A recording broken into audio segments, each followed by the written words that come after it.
आदाब नाज़रीन, दोपहर की बड़ी खबरों के साथ आपका मेजबान रहमत कलीम एक बार फिर आपकी खिदमत में हाजिर है। बात करेंगे इस वक्त एक बड़ी खबर आ रही है सीधे जनूबी कश्मीर से। कश्मीर के तुज्जर सुपौर से खबर मिल पा रही है इस वक्त सीधे तौर पर एक बड़ी खबर मिल पा रही है शुमाली कश्मीर से। शुमाली कश्मीर के तुज्जर सुपौर से खबर मिल पा रही है कि वहां फोर्सेज ने इलाके का मुहासरा किया है। तुज्जर सुपौर का फोर्सेज ने मुहासरा किया है और खबर मिल पा रही है कि फोर्सेज ने 2 मकामी मिलिटेंटों को घेर लिया है और मिलिटेंटों को सरेंडर कराने की कोशिश की जा रही है। पुलिस की तरफ से कहा गया है कि 2 मकामी मिलिटेंट है इलाके में और जो छुपे हुए हैं और उन्हें अभी फिलहाल फोर्सेज सरेंडर कराने की कोशिश कर रही है। बड़ी खबर आपको बता रहे हैं, तुज्जर सुपौर से आ रही है। 2 मकामी मिलिटेंटों को फोर्सेज ने घेर लिया है। फिलहाल जो फोर्सेज की तरफ से कोशिश है वो कोशिश ये है कि उन्हें सरेंडर कराया जाए, हथियार डलवाया जाए। ऐसे में शुमाली कश्मीर में फिलहाल जो तुज्जर सुपौर का इलाका है वहां इलाके का मुहासरा किया गया है फोर्सेज की तरफ से। फोर्सेज को एक मुसद्दका इत्तला मिलने के बाद फोर्सेज वहां पहुंचे और इलाके का मुहासरा किया। और अब जो खबर मिल पा रही है कि 2 मकामी मिलिटेंट वहां पर छुपा हुआ है जिन्हें कोशिश की जा रही है कि वो सरेंडर करे, लेकिन फिलहाल जो खबर मिल पा रही है कि अभी भी सरेंडर नहीं किया है। जो मिलिटेंटों के हवाले से जो खबर मिल पा रही है सरेंडर कराने की मुसलसल कोशिश जारी है, लेकिन गोलियों के तबादले के हवाले से अभी तक अपडेट नहीं है। गोली के चलने की खबर नहीं है, बल्कि पुलिस की तरफ से समझाने बुझाने की कोशिश की जा रही है। फोर्सेस की तरफ से समझाने बुझाने की और सरेंडर कराने की कोशिश जारी है। तो तुज्जर सुपौर का इलाका जहां इस वक्त फोर्सेज अपनी मुहिम में लगी हुई है, एंटी मिलिटेंट जो मुहिम है वो कंटिन्यू जारी है। मुसलसल देख रहे हैं कई इलाकों में गुज़श्ता कई हफ्तों से मुसलसल ये तस्वीर हमें देखने को मिली है। और आज जो खबर इस वक्त मिल रही है वो तुज्जर सुपौर का है जहां इलाके का फोर्सेज ने मुहासरा कर लिया है और अभी फिलहाल 2 मकामी मिलिटेंट के वहां छुपे होने की खबर है। 2 मकामी मिलिटेंट है जिन्हें सरेंडर कराने की कोशिश की जा रही है। पुलिस का कहना है कि हम कोशिश कर रहे हैं कि वो सरेंडर करें, हथियार डालें। ऐसे में सरेंडर करेगा, हथियार डाल देगा तो फिर मामला बहुत आसानी से खत्म हो जाएगा। बसूरत दिगर गोलियों का तबादला और फायरिंग के हवा की नौबत आ जाएगी। यहां तक कि पुलिस को फोर्सेस की तरफ से जो कोशिश है वो कोशिश अभी भी इस हवाले से जारी है कि जल्द से जल्द उन्हें सरेंडर कराया जाए दोनों मिलिटेंटों को। हमारे साथ हमारे सीनियर न्यूज एडिटर साहिल अमीन फोन लाइन पे जुड़ चुके हैं। साहिल, क्या कुछ अपडेट है? सुपौर से खबर मिल पा रही है कि वहां 2 मकामी मिलिटेंट छुपा हुआ था जिसकी खबर मिली, उसके बाद से इलाके का मुहासरा किया गया। क्या सरेंडर कराने की उन्हें कोशिश की जा रही है? क्या है अपडेट आपके पास? बिल्कुल रहमत, अगर हम इस ऑपरेशन की बात करेंगे तो कुछ देर कबल यानी 1 या 1.5 घंटे पहले 22 RR CRPF और SOG की जानिब से एक मुसद्दका इत्तला मिलने पर तुज्जर शरीफ सोपोर का इलाका है वहां का मुआसरा किया गया और फोर्सेज एहलकारों को वहां पर मिलिटेंटों की मौजूदगी इत्तला मिली थी। उसके बाद ये ऑपरेशन जो है शुरू किया गया और कहीं ना कहीं आपको याद होगा कि जिस तरीके से पुलिस सरबराह ने बार बार प्रेस कॉन्फ्रेंस के दौरान या मीडिया से बात करते हुए कहा कि हमारी ये कोशिश रहती है कि जो नए नौजवान मिलिटेंटों के सफ़ों में शामिल हुए उनको कौमी दायरे में लाने के लिए कोशिशें की जा रही है। जब भी ऐसा कोई एनकाउंटर होता है तो वहां पर उन्हें मौका दिया जा रहा है। उसी कड़ी के साथ आज भी यहाँ पर इन्होंने कार्रवाई की और पुलिस की जानिब से फोर्सेस की जानिब से मुहासरे के अंदर जो 2 मुकामी मिलिटेंट बताए जाते हैं वो थे, उनको मौका दिया गया है कि वो सरेंडर करे, कौमी दायरे में शामिल हो जाए। उसके साथ साथ उनके फैमिलीज को यहाँ पर लाया गया और अभी जो सोर्सेज से खबर मिल रही है कि दोनों मिलिटेंट जो मुकामी थे उन्होंने फोर्सेज के सामने सरेंडर किया है और फैमिलीज के कहने पर उन्होंने हथियार छोड़ा और पुलिस के सामने उन्होंने सरेंडर किया है। लेकिन ये बताया जाता है कि ये दोनों जो है वडूरा सोपोर इलाके से ताल्लुक रखते हैं और 2 माह कबल ही इन्होंने मिलिटेंटों के सफों में शमूलियत इख्तियार की थी। ये अपने आप में बड़ी खबर है कि दोनों मकामी मिलिटेंट ने सरेंडर कर दिया है। बड़ी खबर आप बता रहे हैं साहिल अमीन कि 2 मकामी मिलिटेंट के छुपे होने की खबर थी जिसके बाद फोर्सेज ने मुहासरे किया। मुहासरे के दौरान सरेंडर कराने की कोशिश की गई और इस वक्त जो खबर मिल रही है वो ये कि दोनों मकामी मिलिटेंट ने सरेंडर किया गया। क्या कुछ और अपडेट आपके पास है साहिल अमीन? बिल्कुल, अपडेट यही है कि जो कोशिश की जा रही थी उनको सरेंडर कराने की और सोर्सेज से पता चल रहा है कि उन दोनों ने सरेंडर किया है और दोनों ने अपनी फैमिलीज की बात मानी, फोर्सेज एहलकारों की बात मानी और कौमी दायरे में शामिल होने के लिए उन्होंने हथियार जो है वो फोर्सेज के सामने रख दिया। चलिए, बहुत बहुत शुक्रिया साहिल अमीन। तो बड़ी खबर मिल रही है सुपौल से कि 2 मकामी मिलिटेंट तुज्जर के इलाके में थे, जिन्हें कोशिश की गई, जिनको सरेंडर कराने की, और ये कोशिश इस वक्त कामयाब होती हुई दिखाई दे रही है। तो बड़ी खबर तुज्जर सुपौल से मिल रही है। तुज्जर सुपौल में 2 मकामी मिलिटेंट छुपे हुए थे, जिन्हें सरेंडर कराने के लिए फोर्सेज ने इलाके का मुहासरा किया और घर वालों को भी इसमें पेश किया, उनकी आवाजें सुनाई गई, उनके जरिए अपील कराई गई, और उसके बाद जो खबर मिल पा रही है उसके मुताबिक दोनों मिलिटेंटों ने सरेंडर कर दिया है पुलिस की तरफ से। मुमकिन है कि दोनों के हवाले से मज़ीद तफसीलात बहुत जल्द बताई जाए, लेकिन इस वक्त जो खबर मिल पा रही है कि दोनों मिलिटेंटों ने सरेंडर कर दिया है। बड़ी खबर बता रहे हैं।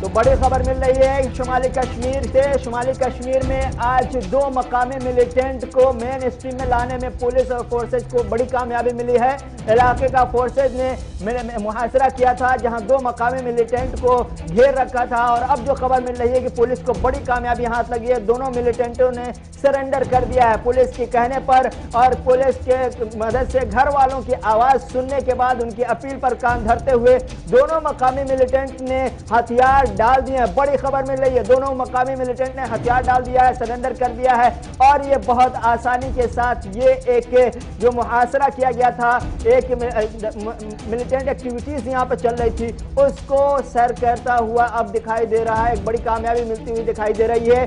2 मकामी मिलिटेंट को फोर्सेज ने घेरा था, और अब जो खबर मिल पा रही है कि दोनों मिलिटेंटों ने सरेंडर कर दिया है। बड़ी खबर, दोनों मिलिटेंट सरेंडर कर दिया दोनों मिलिटेंटों ने, और इसमें बड़ी कामयाबी फोर्सेज को मिलती हुई दिखाई दे रही है।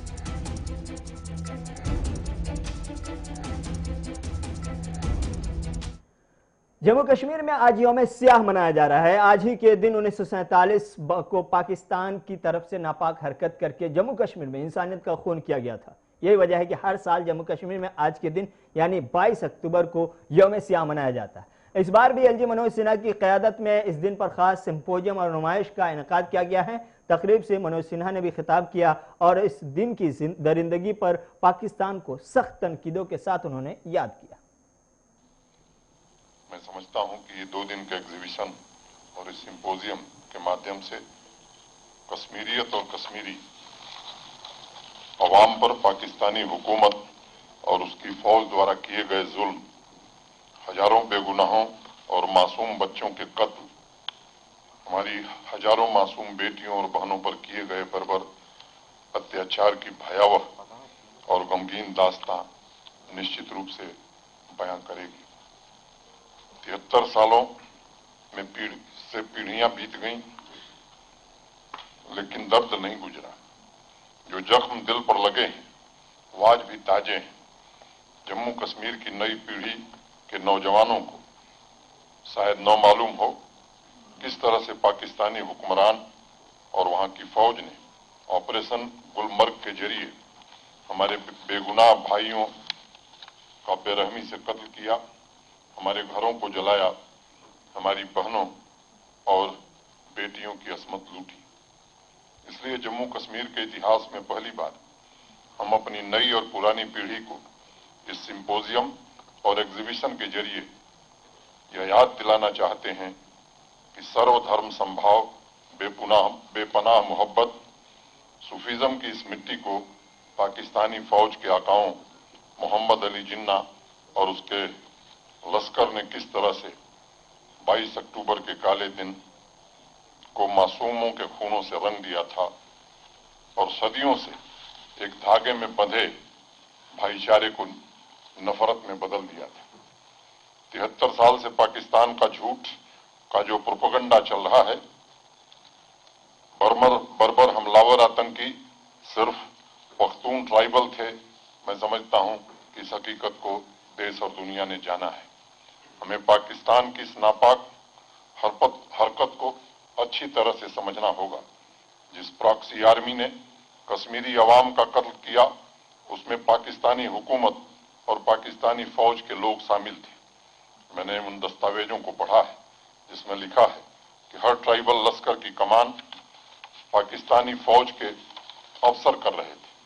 विश्व में आतंक के सबसे बड़े रहनुमा हमारे पड़ोसी मुल्क ने सिर्फ 1999 के कारगिल आक्रमण में ही झूठ नहीं बोला था, 73 साल पहले भी बोला था। अपने फौज के जवानों की वर्दियां उतरवाकर उन्हें पख्तून लोगों के कपड़े पहनाने का काम उस समय किया गया था। हमें नहीं भूलना चाहिए कि कश्मीर और कश्मीरियत पर 22 अक्टूबर को जो घाव दिए गए थे, उसके पीछे पूरा का पूरा पाकिस्तानी प्रशासन लगा हुआ था। हमें 22 अक्टूबर की वह सुबह भी नहीं भूलनी चाहिए जब पाकिस्तानी फौज और उसके प्रॉक्सीज ने गढ़ी हबीबुल्ला को क्रॉस करके मुजफ्फराबाद पर हमला किया था। इधर वज़ीर आज़म नरेंद्र मोदी ने मगरब बंगाल के लोगों के लिए दुर्गा पूजा के मौके से एक तकरीब में शिरकत की। वीडियो कॉन्फ्रेंस के जरिए दोपहर 12 बजे रियासत में दुर्गा पूजा उत्सव की शुरुआत के मौके पर लोगों को पूजौर शोभेच्छा प्रोग्राम के तहत वज़ीर आज़म ने पैगाम दिया। वज़ीर आज़म के इस प्रोग्राम के तहत कोलकाता में एक कल्चरल प्रोग्राम का इनेकाद किया गया। मगरबी बंगाल में अगले साल असेंबली इंतखाबात होने वाले हैं। आज वज़ीर आज़म ने अपने खिताब में हिंदुस्तान में ख़वातीन की खुद मुख्तारी को लेकर के जो हालात है उस पर बात की और ख़वातीन के खिलाफ बढ़ते जराइम पर भी सख्त तनकीद करते हुए कहा कि इस ख़वातीन पर जराइम करने वाले या ख़वातीन के खिलाफ जो जराइम बढ़ रहे हैं और उस पर किसी भी नाइये से रहम करम नहीं किया जाएगा। देश में आज महिलाओं के सशक्तिकरण का भी अभियान तेज गति से जारी है। चाहे जन धन योजना के तहत 22 करोड़ महिलाओं के बैंक खाते खोलना हो या फिर मुद्रा योजना के तहत करोड़ों महिलाओं को आसान ऋण देना, चाहे बेटी बचाओ बेटी पढ़ाओ अभियान हो या फिर 3 तलाक के खिलाफ कानून, चाहे गर्भावस्था के दौरान मुफ्त चेकअप की सुविधा हो या फिर पोषण अभियान, चाहे स्वच्छ भारत के तहत घरों में शौचालय का निर्माण हो या फिर रसोई में धुएं से आजादी, चाहे नाइट शिफ्ट में काम करने के अधिकार हो या फिर मैटरनिटी लीव को 12 हफ्ते से बढ़ाकर 26 हफ्ते करना, चाहे गहरी खदानों में भी काम करने की स्वीकृति हो या फिर सेना में परमानेंट कमीशन, देश की नारी शक्ति को सशक्त करने के लिए निरंतर काम किया जा रहा है। महिलाओं की सुरक्षा को लेकर भी सरकार सजग है। रेप की सजा से जुड़े कानूनों को बहुत सख्त किया गया है। दुराचार करने वालों को मृत्यु दंड तक का प्रावधान हुआ है। भारत ने जो नया संकल्प लिया है, आत्मनिर्भर भारत के जिन अभियान पर हम निकले हैं, उसमें भी नारी शक्ति की बहुत बड़ी भूमिका है। इधर आर्मी चीफ एम नरवाने ने आज विशाखापट्टनम में बहरिया के लिए INS को रत्ती को बेड़े में शामिल करने के मौके से मुनक़दा तकरीब में शिरकत की। इस मौके से उन्होंने इस सबमरीन की जमकर तारीफ की और इसकी जरूरत पर भी रोशनी डाली। उन्होंने कहा कि बहरिया ने कोरोना वायरस और लॉकडाउन के बीच में जिस अंदाज में मुल्क की खिदमत की है वो काबिल तारीफ है और बहरिया की ताकत में मजीद तवानाई बख्शने के लिए ये सबमरीन इंतहाई अहमियत की हामिल है।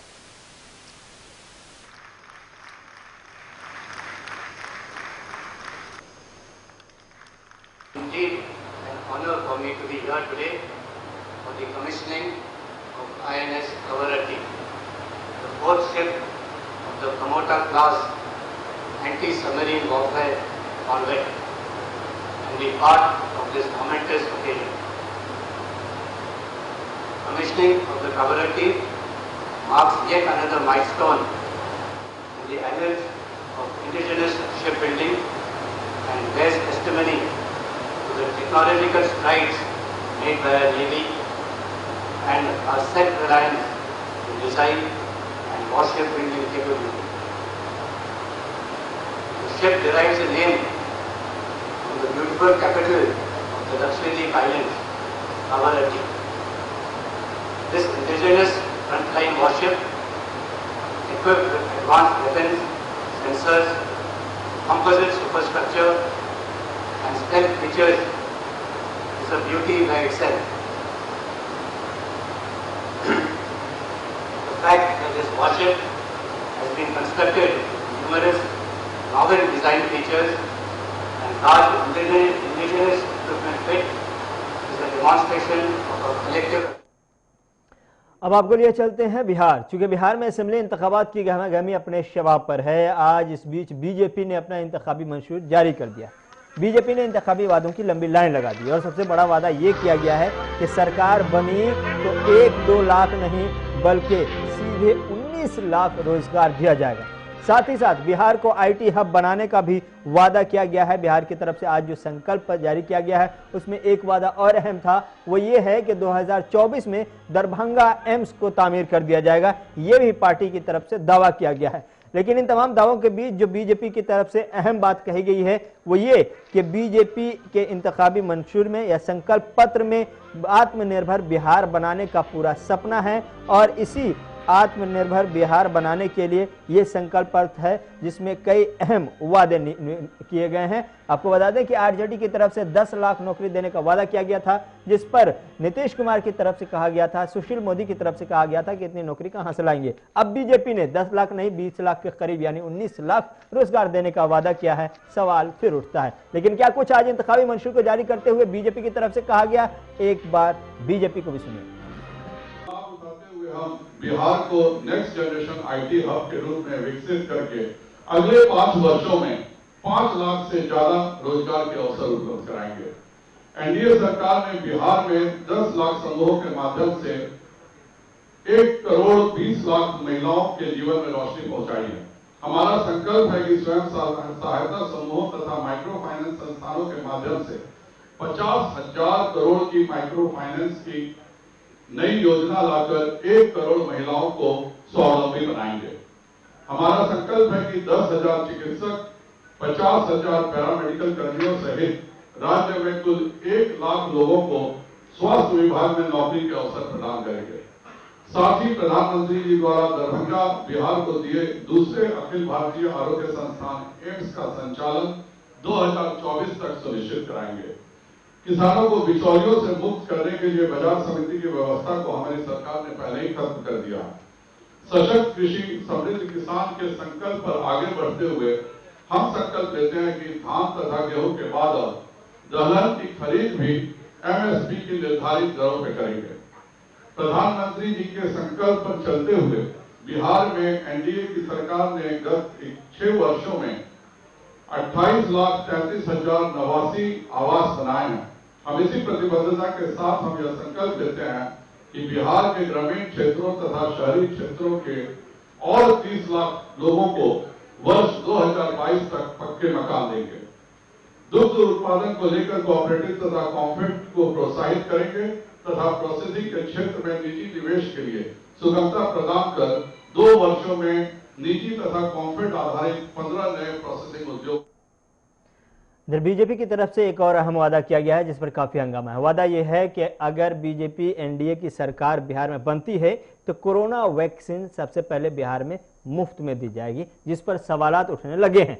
सवालात यह है कि कहा जा रहा है कि क्या कोरोना वैक्सीन किसी पार्टी की होगी या फिर हिंदुस्तान का होगा, हिंदुस्तान के हर फर्द का, हर स्टेट का उस पर बराबर हक होगा। यही वजह है कि अपोजिशन के लीडर तेजस्वी यादव ने बड़ा सवाल उठाया। बीजेपी के संकल्प पत्र पर भी तनकीद की है। उन्होंने तनकीद करते हुए कहा कि बीजेपी पहले अपना एक बार 2015 वाला संकल्प पत्र ही देख लेती। मुफ्त में स्कूटर और पेट्रोल देने का सुशील मोदी ने वादा किया था, अब तक पूरा नहीं किया।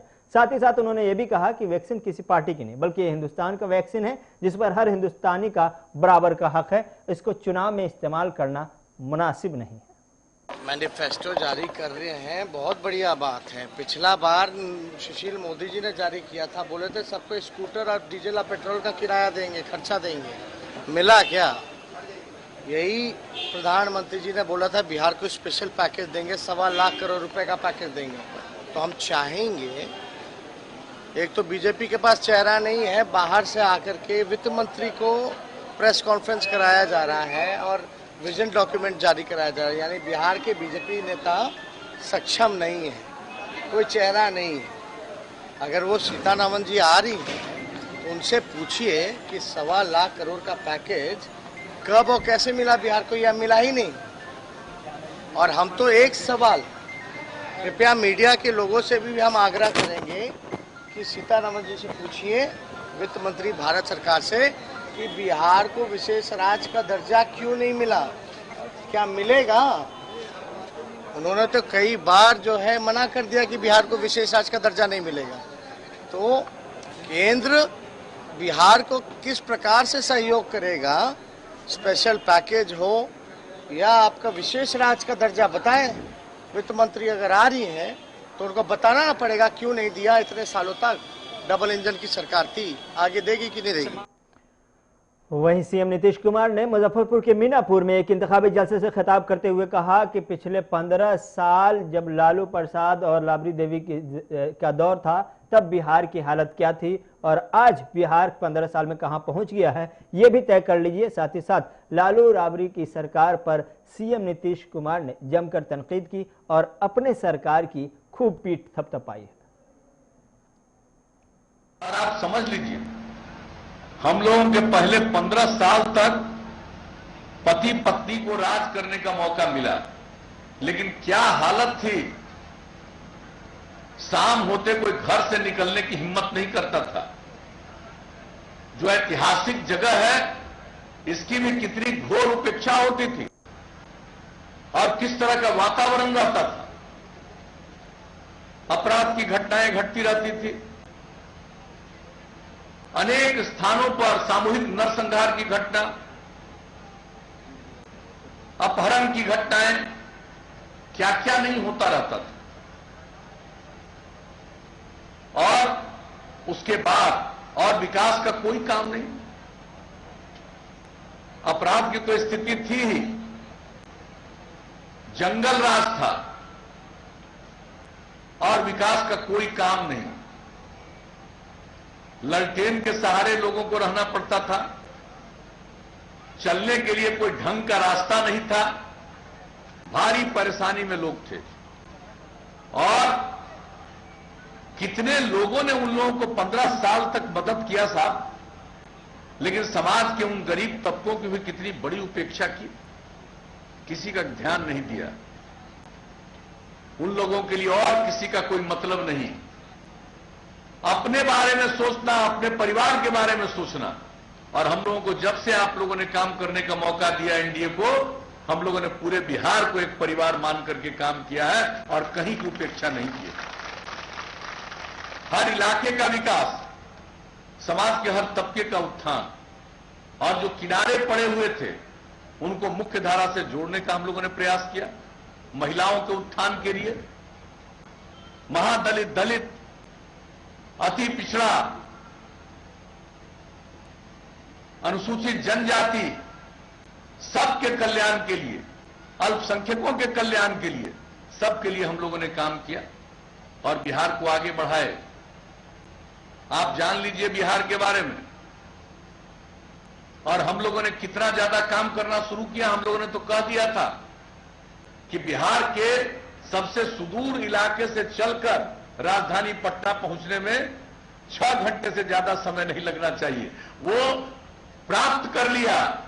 उसके बाद हम लोगों ने तय कर दिया कि अधिक से अधिक 5 घंटा का समय लगे। और आप जरा देख लीजिए कि अब कितना सड़क, अब केंद्र सरकार के सहयोग से 50,000 करोड़ रुपए की ज्यादा की योजनाएं, नेशनल हाईवे से लेकर के सड़कों के चौड़ीकरण, नए पुलों का निर्माण, ये भी चल रहा है। और राज्य सरकार की तरफ से कितनी सड़कों का निर्माण, ये सारा सब कुछ जो हम लोग काम कर रहे हैं, ये सब आप लोग देख रहे हैं। इधर नीति आयोग की तरफ से सस्टेनेबल डेवलपमेंट गोल इंडेक्स 2019-20 जारी किया गया, जिसमें बिहार में सबसे ज्यादा भूखमरी की रिपोर्ट आई है।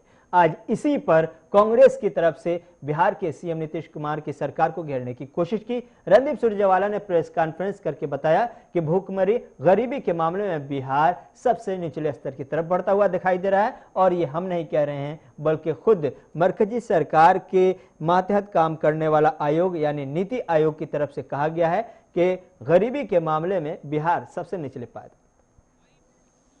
और आज की इस प्रेस वार्ता का अगर मैं ये कहूं सार है तो वो दो शब्द हैं, फिसड्डी बाबू। फिसड्डी बाबू ने बिहार को बदहाली की कगार पर ला छोड़ा। बिहार में मुख्यमंत्री आदरणीय नीतीश कुमार जी को यह तगमा कांग्रेस या महागठबंधन ने नहीं दिया। इस उपमा से तो स्वयं मौजूदा प्रधानमंत्री नरेंद्र मोदी जी की सरकार ने नीतीश सरकार को नवाजा है।